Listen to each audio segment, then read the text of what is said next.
Hello, नमस्कार. All exam कट्टा या यूट्यूब चॅनलवर मी प्राध्यापक शिवदास मुंडे आपल्या सर्वांचं सहर्ष स्वागत करतो. मित्रांनो, आज आपण या व्हिडिओमध्ये एम-पी-एस-सी प्राध्यापक भरती प्रक्रिया 2023-24 याबद्दलचं वास्तव स्थिती या लेक्चरमध्ये, या व्हिडिओमध्ये जाणून घेणार आहोत. आपण जर या चॅनलला नवीन असाल तर निश्चितच अशा पद्धतीच्या सर्व अपडेट मिळण्यासाठी चॅनलला सबस्क्राईब करायला विसरू नका आणि व्हिडिओ आवडला तर आपल्या मित्रमैत्रिणी जे अधिव्याख्याता पदासाठी, त्यानंतर सहाय्यक पदासाठी, त्याचबरोबर सहाय्यक प्राध्यापक, सहयोगी प्राध्यापक, प्राध्यापक, कला, त्यानंतरनं वरिष्ठ महाविद्यालय, इंजिनिअरिंग कॉलेज या संदर्भातील जाहिरात क्रमांक 49, 55, 61, 62, 63, 64, 65, 66, 112, 113, 114, 115 या सर्व भरती प्रक्रियेसंदर्भातील काय परिस्थिती आहे आणि या परिस्थितीमुळे आपल्या मानसिकतेवर कशा पद्धतीनं परिणाम होतोय तो आपण या व्हिडिओमध्ये जाणून घेणार आहोत. मित्रांनो, प्राध्यापक भरती प्रक्रियामध्ये विलंब होत आहे. आपल्याला माहीत आहे, सर्वांना कल्पना आहे की ऑक्टोबरमध्ये या सर्व जाहिराती, आता मी जे जाहिरात क्रमांक सांगितलेले आहेत त्या सर्व जाहिराती ऑक्टोबर महिन्यामध्ये प्रसिद्ध झाल्या, ऑक्टोबर 2023मध्ये. आणि त्यानंतरनं आता जवळपास जुलै महिना सुरू आहे.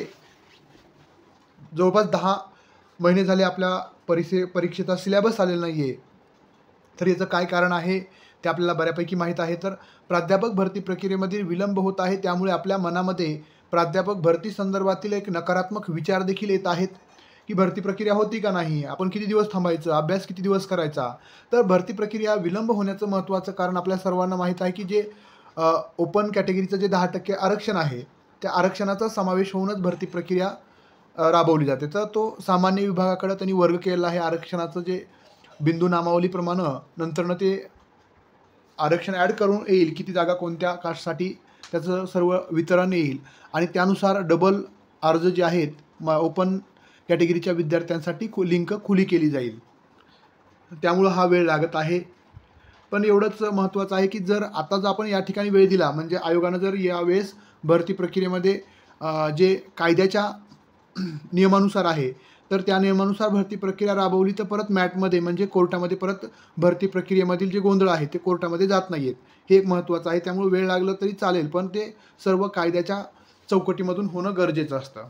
त्यानंतर दुसरा एक महत्त्वाचा मुद्दा आहे की साधारणतः सरळ सेवा भरती प्रक्रिया ही 1 वर्षाच्या कालखंडामध्ये पूर्ण होत असते. मात्र सध्याची भरती प्रक्रिया विलंब होण्याचं कारण आपण फक्त एम-पी-एस-सीचाच विचार, फक्त प्राध्यापक भरतीचा विचार न करता सेट परीक्षेचा आपण रिझल्ट बघितला असेल, त्याचं त्यांनी प्रसिद्ध पत्रक देखील वेबसाईटला टाकलेलं आहे की कशामुळं, कोणत्या कारणामुळं सेटचा रिझल्ट विलंब होत आहे.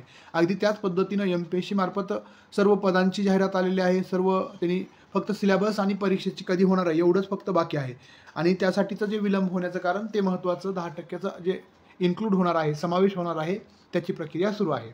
भविष्यामध्ये उद्भवणाऱ्या अडचणी त्याची सोडवणूक भरती प्रक्रिया पूर्वच करून ती भरती प्रक्रिया पारदर्शक आणि वादाच्या भोवऱ्यामध्ये अडकणारी ठरणार नाही. त्यामुळे निश्चितच या भरती प्रक्रियेला वेळ लागेल, पण भरती प्रक्रिया पारदर्शक आणि सर्वांना न्याय देणारी ठरणार आहे. दुसरं महत्त्वाचं कारण आहे, सर्वांच्या मनामध्ये असा एक प्रश्न असू शकतो की आपण किती दिवस थांबायचं. पण आपण विचार केला शांत डोक्यानं, आज जर बघितलं तुम्ही कुठेही अनुदानित कॉलेज कुठेही घ्या तर तिथं 70 ते, म्हणजे आपण ओपनमध्ये बोलतोय की 60, 70, 80 लाखापर्यंत प्राध्यापक भरतीचा अनुदानित महाविद्यालयाचा रेट आहे. एवढं पैसे आपण भरू शकत नाही, तर आपण 50-60 लाख रुपये भरू शकत नाही. तर आपण, माझं मत आहे की एक 5-10 महिने किंवा आपण 1 वर्ष धरूयात. 1 वर्ष थांबायला काय अडचण आहे. आपण एवढे तर पैसे भरू शकत नाहीत. आपण आपल्याकडे गुणवत्ता आहे, पण आपल्याकडं पैसा नाही आहे. तर आपल्या गुणवत्तेच्या बळावर आपण हे सर्व प्राप्त करू शकतो फक्त, आणि संयम देखील आपल्याला ठेवणं गरजेचं आहे. होण्यासाठी इतकाच दिवस थांबलेला आहात, आणखीन 6 महिने किंवा 1 वर्ष थांबलात काही हरकत नाही. आपल्यात एक मानवी प्रवृत्ती आहे की आपण भात शिजेपर्यंत वेळ असतो, पण तो निवेपर्यंत किंवा थंड होईपर्यंत वेळ नसतो. असं आपण न करता प्राध्यापक भरती संदर्भात देखील असंच घडत आहे. अनेक विद्यार्थ्यांच्या मी कमेंट वाचतोय की हे पारदर्शक नाही आहे, असंच नाही आहे. म्हणजे आपल्याकडे कुठंतरी संयम कमी पडतोय. आता आपल्याला एवढ्या उच्च पदावर, ज्याचा रेट आता सध्याला 70-80 लाख रुपये आहे, त्या पदावर एकही रुपया न भरता जर आपली नियुक्ती करून घ्यायची असेल तर तुम्हाला निश्चितच संयम ठेवावा लागेल. आयुष्यामध्ये तुम्ही कुठंही कोणत्याही क्षेत्रात जा, जर तुम्हाला यश मिळवायचं असेल तर तुमच्या कामामध्ये सातत्य आणि संयम ह्या 2 बाबी तुमच्याकडे असणं गरजेचं आहे. तुम्ही भले कोणताही उद्योग, शेती असली तरी देखील.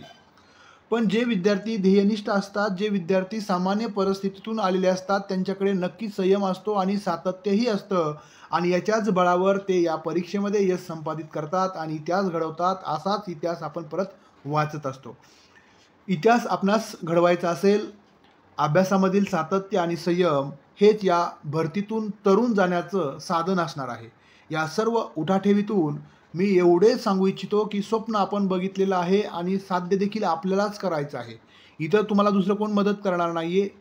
पण जर ते साध्य करायचं असेल तर संयम आणि सातत्य, अभ्यासातील सातत्य आणि भरती प्रक्रियेसंदर्भातील संयम हे मग वेळ तर द्यावाच लागणार आहे. स्वतःला सिद्ध तर करावंच लागणार आहे. अभी नाही तो कभी नाही. आता जर आपण स्वतःला संधी नाही दिली, जवळपास 2015 नंतर ती बी अंशकालीन प्राध्यापक भरती झाली होती. त्यानंतर ही आताची प्राध्यापक भरती होत आहे. म्हणजे आपल्या आयुष्यातलं आपण रिटायरमेंट होईपर्यंतची नंतरच्या म्हणजे रिटायरमेंटपर्यंत परत भरती प्रक्रिया राबवली जाणार नाही. त्यामुळं आताच्या भरती प्रक्रियेमध्ये आपल्या संधीचं सोनं करायचं असेल, तो अभी नाही तो कभी नाही. आत्ता नाही तर परत नाही आहे. याच उद्देशानं सातत्यपूर्ण आणि संयम ठेवून अभ्यास करा. निश्चितच तुमचं भविष्य उज्ज्वल असणार आहे. आपल्याला अशा पद्धतीच्या सर्व अपडेट मिळतच राहणार आहेत आणि आपलं ध्येय साध्य होईपर्यंत आपला म्हणजे संपर्क असणारच आहे. त्यामुळं कोणीही विचलित न होता आपलं ध्येय आहे, आपल्याला साध्य करायचं आहे. त्यामुळं सातत्यपूर्ण आणि संयम ठेवून अभ्यास करा. निश्चितच अभ्यासक्रम जाहीर होईल काही पुढच्या दिवसामध्ये. त्यानंतर परीक्षेची तारीख निश्चित होईल, परीक्षा होईल. परीक्षा झाल्यानंतर आपला चांगला स्कोर येईल. आपण अभ्यास केल्यामुळं, आपण वेळ दिल्यामुळं आणि आपला चांगला स्कोर आला तर आपल्याला इंटरव्ह्यूसाठी अलाउ केलं जाईल, आपल्याला पात्र केलं जाईल आणि इंटरव्ह्यूला आपण चांगल्या पद्धतीनं आपण स्वतःला प्रगट करू शकलात, आपण स्वतःला व्यक्त करू शकलात तर निश्चितच या येणाऱ्या प्राध्यापक भरतीमध्ये तुम्ही एकही रुपया न भरता प्राध्यापक म्हणून गव्हर्नमेंट म्हणजे शासकीय महाविद्यालयात रुजू होऊ शकणार आहात. आपला व्हिडिओ आवडला असेल तर निश्चितच आपल्या मित्रमैत्रिणीला शेअर करायला विसरू नका. धन्यवाद. Best of luck.